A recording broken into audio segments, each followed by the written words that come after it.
Comment êtes-vous senti lorsque vous avez prononcé la Shahada pour la première fois? Comment avez-vous entendu parler de l'islam pour la première fois? Avant de devenir musulman, je suppose que vous fréquentez quelqu'un, que vous mangiez du porc et que vous buviez de l'alcool. Est-ce que ça a été difficile d'arrêter tout cela après votre conversion? Je traverse même la rue si je voyais une femme portant le hijab à Londres. Voilà à quel point mon esprit était affecté par les médias au Royaume-Uni. Si vous avez la chance de parler à tous les non-musulmans dans le monde, que leur diriez-vous si vous n'aviez qu'une minute? Bonjour, je m'appelle Jay. Je viens du Royaume-Uni. J'ai 25 ans et je viens d'une petite ville dans le sud-ouest de l'Angleterre. Je suis blogueur de voyage et je partage mes aventures à travers le monde sur ma chaîne YouTube. Quel est l'objectif de Jay? Pourquoi voyagez-vous autant? J'espère, Inch'Allah, changer les perceptions négatives sur les musulmans partout dans le monde. Je poste sur YouTube et sur Instagram pour montrer tout ce qui est positif dans leur culture, leur nourriture, leur peuple et leur mode de vie, afin de transformer les perceptions dans mon pays. Au Royaume-Uni et en Amérique, les perceptions des musulmans sont extrêmement négatives. J'espère, Inch'Allah, changer cela. Dans une de vos vidéos, vous avez dit que vous aimiez le Pakistan et la Turquie plus que d'autres pays. Pourquoi? Je pense que j'aime autant le Pakistan parce que je n'avais jamais entendu quelque chose de positif sur ce pays auparavant. Tout ce que j'entendais concernait le terrorisme, la guerre et la violence. Mais quand j'y suis allé, toutes mes attentes ont été dépassées. Les gens étaient gentils, accueillants. La nourriture était parmi les meilleures que j'ai jamais mangées. Et j'ai ressenti un véritable amour de la part des habitants. Il en va de même pour la Turquie. Ces deux pays sont mes préférés à cause des gens, de la culture et de la nourriture. Je pourrais parler des mosquées. J'adore les mosquées. J'ai pris ma shahada dans la mosquée Süleymaniye, à Istanbul. C'est pourquoi j'ai un lien particulier avec ces deux pays, surtout avec la Turquie, car Istanbul a changé ma vie. C'est là où j'ai pris ma shahada, où j'ai pris la meilleure décision de ma vie. Au lieu de manger des cornflakes au Royaume-Uni ou aux États-Unis, vous préférez manger un kebab en Turquie? Oui, un peu. Qu'est-ce qui vous a le plus marqué dans les pays comme le Pakistan, le Mexique, la Turquie ou l'Égypte? Commençons par le Mexique, d'accord? Bien sûr, le Mexique est complètement différent de tous les autres pays que j'ai visités. Les musulmans ne sont pas très visibles dans les médias, ni même dans les rues. Je n'ai pu visiter qu'une seule mosquée, à Mexico. Ce qui m'a le plus surpris au Mexique, c'est de ne pas pouvoir rencontrer autant de musulmans. En Égypte, au Pakistan, en Turquie, aux Émirats arabes unis, ils sont partout. Et j'ai créé des amitiés incroyables là-bas. Comment avez-vous entendu parler de l'islam pour la première fois? Cela remonte probablement à 20 ans, à l'époque des événements du 11 septembre. J'ai découvert l'islam de manière très négative. Mais pour quelque chose de plus positif, j'ai appris l'islam il y a environ 3 ans. C'est à travers mes voyages et mes rencontres. Puis j'ai vraiment découvert l'islam en lisant le Coran l'année dernière, pendant le confinement. Quelle perception avez-vous de l'islam avant de devenir musulman? Aviez-vous des préjugés? Oui, j'avais des perceptions très négatives. Il y a eu de nombreuses attaques au Royaume-Uni par des extrémistes. Et les médias ont un talent particulier pour généraliser cela à 2 milliards de personnes, alors qu'il ne s'agit que d'une poignée de mauvaises personnes, à tel point que, comme je l'ai dit, je traverse la rue. Si je voyais une femme portant un hijab à Londres, voilà à quel point mon esprit était affecté par les médias au Royaume-Uni, car je ne m'étais pas donné l'opportunité d'apprendre ce qu'est réellement l'islam. Et heureusement, au cours des 3 dernières années, j'ai vraiment appris et découvert ce qu'est exactement l'islam. C'est une religion de paix. Qu'est-ce qui vous a poussé à vous intéresser à l'islam? À l'origine, ce sont les rencontres que j'ai faites lors de mes voyages. J'avais rarement voyagé dans des pays à majorité musulmane, mais je suis allé à Istanbul, heureusement, il y a 3 ou 4 ans. Ensuite, j'ai décidé de visiter l'Irak en septembre 2019, et cela a complètement changé ma perception, me poussant à en apprendre davantage sur les aspects positifs de l'islam. J'ai visité l'Irak pour la première fois, quand j'avais 22 ou 23 ans. Alors, avez-vous rencontré de bonnes personnes qui étaient musulmanes? Oui. Vous êtes donc intéressé par l'islam? Oui, et j'ai pris le temps de vraiment rechercher et découvrir le véritable islam, loin de l'influence des médias au Royaume-Uni.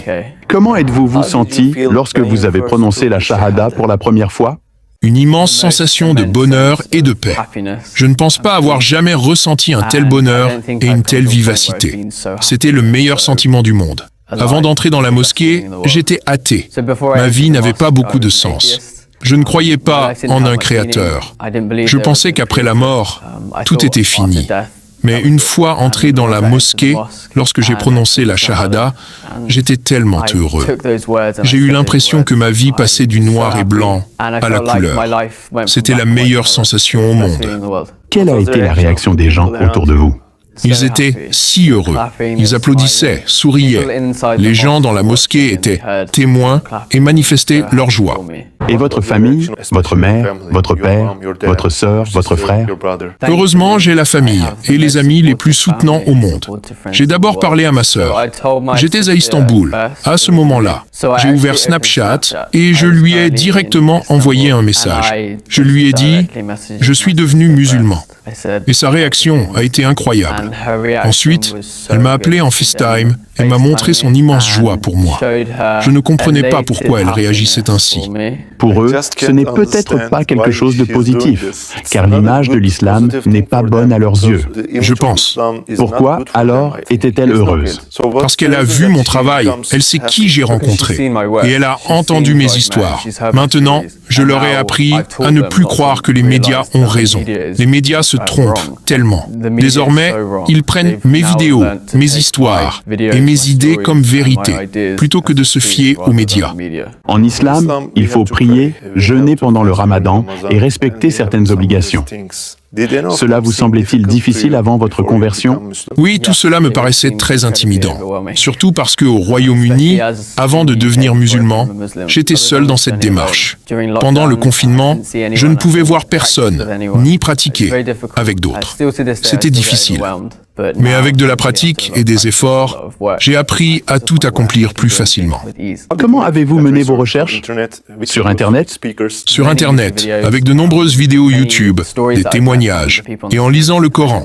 Puis-je poser cette question? Si c'est trop personnel, vous ne pouvez pas y répondre. Votre famille est athée, alors que vous êtes musulman. Qu'est-ce que vous ressentez à leur sujet? Priez-vous pour qu'ils deviennent musulmans un jour? Leur parlez-vous de la vérité sur l'islam? Bien sûr. Chaque jour, je parle avec ma famille. Je souhaite qu'un jour, je puisse parler à mon père du chemin que j'ai parcouru et lui parler de l'islam, du véritable islam, parce que j'ai peur qu'il ait encore une mauvaise perception de l'islam. J'espère qu'un jour, je pourrai changer cela. Et je sais que des milliers de personnes regarderont cet épisode et j'espère qu'ils prieront pour que mes amis et ma famille trouvent un jour la belle voie de l'islam. Inch'Allah. Avant de devenir musulman, je suppose que vous sortez avec des filles, que vous mangiez du porc et que vous buviez de l'alcool. Était-ce difficile pour vous d'arrêter tout cela lorsque vous êtes devenu musulman? Pour commencer, le porc. Je n'en ai pas mangé depuis très longtemps, probablement depuis mes 10 ans. Donc, cela n'a pas été un problème. Et cela ne me manque absolument pas. Les relations amoureuses. Je n'ai pas eu de petite amie depuis mes 17 ans. Donc, les relations amoureuses ne me convenaient pas. De plus, je n'ai pas le temps en voyageant. Même si je voulais le faire, je ne pourrais pas. L'alcool. J'ai arrêté de boire en 2019, soit avant même de devenir musulman. Quelle a été la raison pour laquelle vous avez arrêté de boire de l'alcool? À l'université, au Royaume-Uni, il est courant pour les étudiants de boire presque tous les jours, d'organiser des fêtes et de célébrer pour des choses aussi simples que la lecture d'un document. Mais j'ai arrêté parce que ce n'est pas un mode de vie saine. J'ai aussi été végétarien pendant 1 an et demi. Heureusement, j'ai découvert la viande halal et j'en suis très reconnaissant. En particulier ici, en Turquie, la nourriture est incroyable. Vous avez un compte YouTube et Instagram, et vous êtes populaire. J'imagine que vous recevez des messages de personnes qui veulent sortir avec vous. Ai-je raison? Oui, chaque jour. Quelle est votre réaction face à cela? Je ne réponds pas ou je bloque ces personnes parce qu'on ne devrait pas me poser ce genre de questions. Je reçois également des messages de mères de jeunes filles, des emails et des messages Instagram, ainsi que des commentaires sur YouTube me demandant d'épouser leur fille. Je ne leur réponds pas non plus. Je ne prévois pas de me marier marier dans un avenir proche, notamment dans les 2 ou 3 prochaines années. Pourquoi n'êtes-vous pas resté athée et pourquoi avez-vous décidé de faire des recherches sur l'islam? Je suis une personne très curieuse et c'est pourquoi je voyage et je cherche à apprendre. J'ai eu du temps libre et j'ai étudié le journalisme international pour mon master. J'ai appris à quel point les médias se trompaient complètement sur l'islam. Cette curiosité m'a poussé à en savoir plus. Pendant la pandémie de coronavirus, j'avais beaucoup de temps libre et j'ai décidé d'en faire bon usage pour découvrir ce qui rendait les gens que je rencontrais si gentils, si aimants et si paisibles. Tout revenait à l'islam. C'est alors que j'ai décidé de lire le Coran, de regarder des vidéos YouTube, d'en apprendre davantage sur le prophète Muhammad, paix et bénédiction sur lui, et sur tout ce qui l'entoure. C'était une expérience incroyable. Qui est Muhammad, paix et bénédiction sur lui, pour vous? Il est incroyable.